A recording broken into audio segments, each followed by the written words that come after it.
Hello, I hope this video finds you well, and I hope that you're having an opportunity to enjoy your holidays and the Merry Christmas to all of you. I want to take a few minutes to share with you the most important update regarding Phase 3 application process from the City of Los Angeles. I know that many of you have placed a lot of time and effort in preparing yourselves and working together in regards to setting up all the necessary steps for preparation of the licensing process. However, as we all are aware, the time dates keep getting pushed forth, back, forth, back, and forth. And currently at the moment, as you are now watching this video, the City of Los Angeles is looking at mid-spring to early summer in regards to allowing applications for social equity and the general public, which is known as Phase 3. As you and I both are sharing in our emotions of being outraged, it's important that we prepare, and I hope this video helps you over the Christmas holiday to get focused and to allow yourself to get into the mindset necessary so that when the application process does open, we have an opportunity to be successful. So what I hope to do in this slideshow video is to share with you some important next steps in regards to the impact of the delays of licensing will have on both you and some necessary things for you to be aware of. So as you can imagine, you really do, as I have really been working to find out what's going on. What in the hell is going on? What's happening? Well, I'm here to tell you that the reality consists of this. The City of Los Angeles has not been prepared to deal with the influx of opportunity that exists for licensing. Now, I know that that's not our concern. I know that it's not one that you want to spend time hearing about, but it's the reality.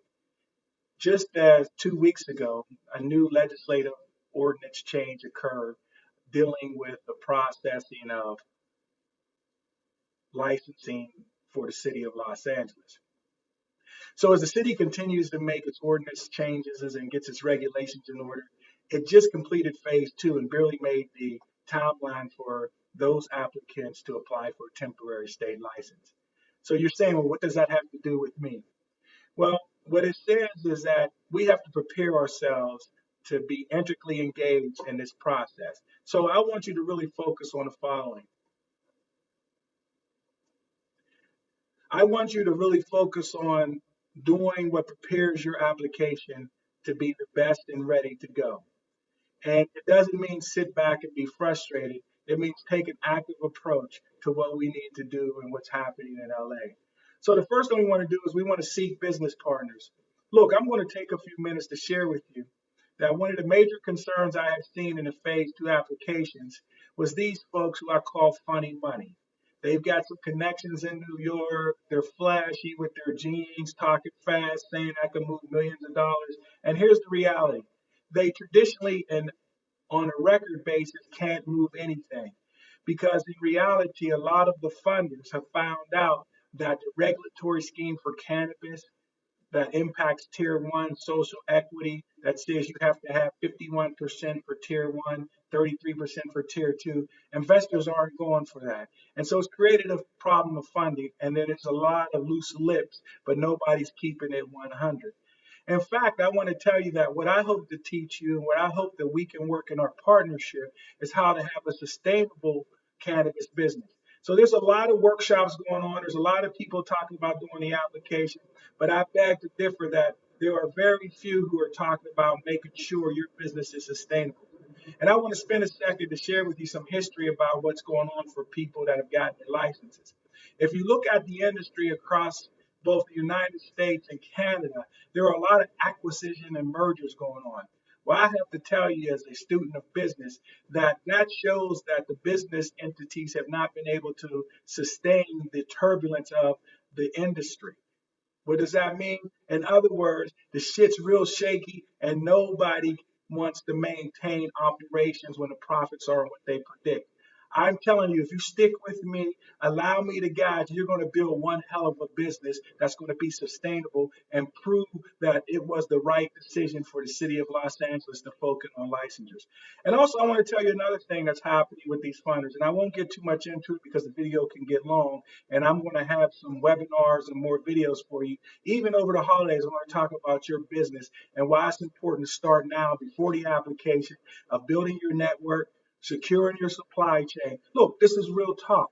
And if we do what needs to be done at this very moment, we will be successful when the licensure process occurs. Well, one of the other things that occurs is that there's these opportunities out there where funders are coming and say, well, let me be your manager and control your profit. Well, the Bureau of Cannabis Control has stated that anyone who has more than 20% profit will also have to be listed as an owner. That means that you have to pull back the corporate veil of investment funds. Everybody that's investing has to now put their cards on the table. Funders, because they are actually tied into real estate, stock, and other companies across both the state of California, the United States, and even globally, they can't be associated with cannabis. So when these big funders come down, in reality, when the exposure comes and the disclosure comes, they're going to back out and leave you hanging. So you have to be skeptical for all of these folks talking about, I'll give you $250,000 to get into it, because the number one question I'm going to ask, if you allow me, is where's your money coming from? Who are they? Let me see their ID. If you can't disclose that, then you don't want to be associated with this, because we'll be in a perpetual cycle of being the targets of war on drugs that'll be dealing with a business perspective, and we don't want to do that. Our goal is to recover from the tragic war on drugs and to make prosperity our number one goal in this business. So the second thing that I think is very important, and I want you to really take time to think about, is we've got to become politically active. Look, the reality of why social equity has not actually been implemented, even though it exists, is that we have taken a step back. And look, I know it's difficult times. You put money up, you're investing, you put money in regards to my services. I get that, but it doesn't stop there. As a business person that wants to maintain sustainability, you have to be politically active. And I'm going to tell you something. Politically active doesn't mean hiring a lobbyist to go and lobby. That's a small portion of the magnitude of steps. It really means that you, as a future business owner, you, as an entrepreneur, have to be engaged in the political process. And so we're going to talk about that, because one thing that concerns me that will have an impact on you and our licensing is that one of our strongest allies on city council from the 10th district is seeking higher office, and we support that. But the persons that are considering running for that office at this current moment are not supportive of cannabis, in particular social equity, to the aspect that it helps us to have a sustainable business and why it's important. And if those individuals get into office, then we're going to have a hard time moving forward the agenda, and we may not get licensing to 2020. Could you imagine that? Yeah, we'd be out of the game. And so what I'm trying to tell you is we've got to be politically active. And yes, I'm telling you right now, think about it. We may have to come together, and I'm going to talk in a different video about it, for us to have a nice gathering and put some change in the pot and go and support our candidates to make sure that we are driving the issue forward. That's so important for what we want to do in the future. So I'm going to give you some time to think about it, and I'm going to give you some time to digest it. But it is a part of being a business owner. It is not, I am telling you, my dear friends, this business is not just about doing an application, having them get you a license, going out and buying some products, putting it on the shelf, and having customers come in. If that was the only thing that would be required, then there would be 100,000 people applying in it. But there's not. There's a select few. That's you, the gutsy few, the few that want to make a difference, the few that desire to be wealthy in an industry that's oppressed us. This is now time for us to do what's real and what's right about this. And I'm going to continue to have webinars and do videos that's going to have a business perspective focus. Look, there's no other consultant out there that's looking out for your interests of how you run your business, how you control your supply chain, how you maximize your supply chain for profitability, how, in fact, that with the high demand of all of the tactics, how you still can make money. I know that. I've studied many cases and been involved in many businesses, and I've learned from mistakes. I've learned from success. And what I'm bringing to you is how to be a sustainable business. How, in fact, that we can use the component of corporate social responsibility to help increase your profit line. Look, nobody you've talked to is talking about that. They're all talking about, hey, let me help you with your application. I'm telling you now, the application isn't the hard part. There's 345 objectives to meet. All you have to do is follow the guidelines.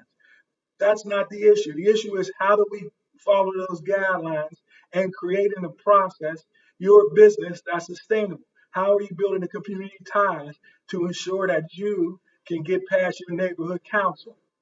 There are particular steps in Los Angeles that require a significant involvement in the community. That's why we want to get politically involved and make sure. Social equity has some components of employment. They have components of hiring. They have components of operation and reporting to DCR.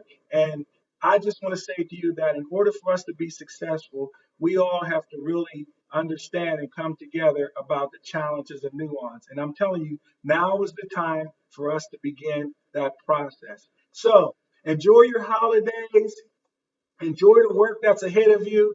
And I think one of the most important things is that at the end of this goal, my relationship with you is to ensure that you become a maven. And that's the most important thing because a maven will lead to prosperity and wealth, not riches and money and change, but prosperity and wealth. And we're going to get there together on our journey.